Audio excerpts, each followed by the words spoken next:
Alright, here's a fidget spinner that I was waiting for quite some time. Took me a long time to get it, and then I let it sit unopened for quite a long time. It's the Invader Drone by MPF Designs, and I got it in copper like I usually do.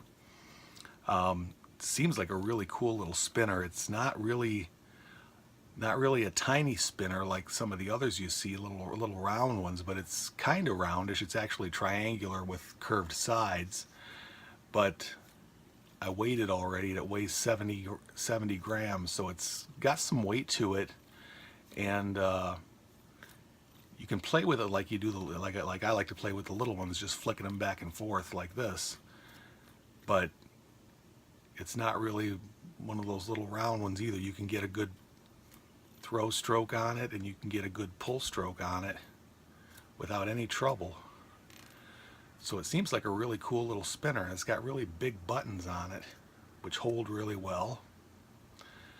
And if you get inside of it, let's see if I can get inside for a minute here without taking too much time.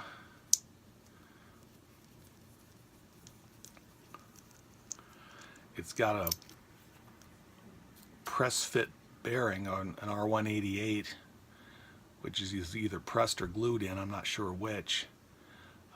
That's not really the way I prefer them, but I'm not going to be changing the bearing on this one anyway, so we'll just leave that like it is.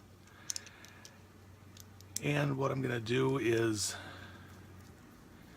see how long this one spins for.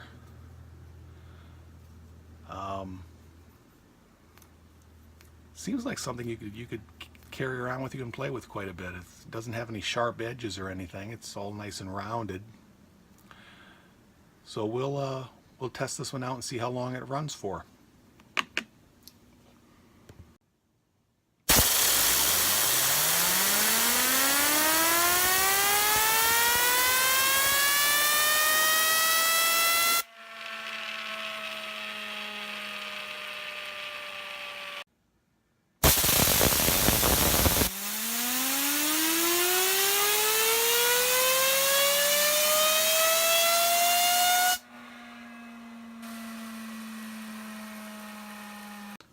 Okay, I got done testing the Invader Drone spinner. It turned out to be really good on times. It got an average spin time of 6 minutes and 57 seconds, and that's with my typical 6 spins with the air hose. It did get a lot longer spin times vertically than horizontally, which is pretty typical also. But it turned out really well. So it's almost a long spinner, not quite, but something this size and weight, you wouldn't expect it to get much more than that. So it's got a good bearing in it, and there's no complaints in that department.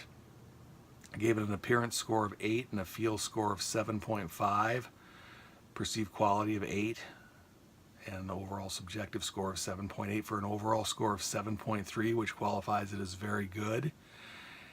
And for something that's supposedly based on UFOs, it's supposed to look like a UFO, I guess, according to the website or the people talking about it.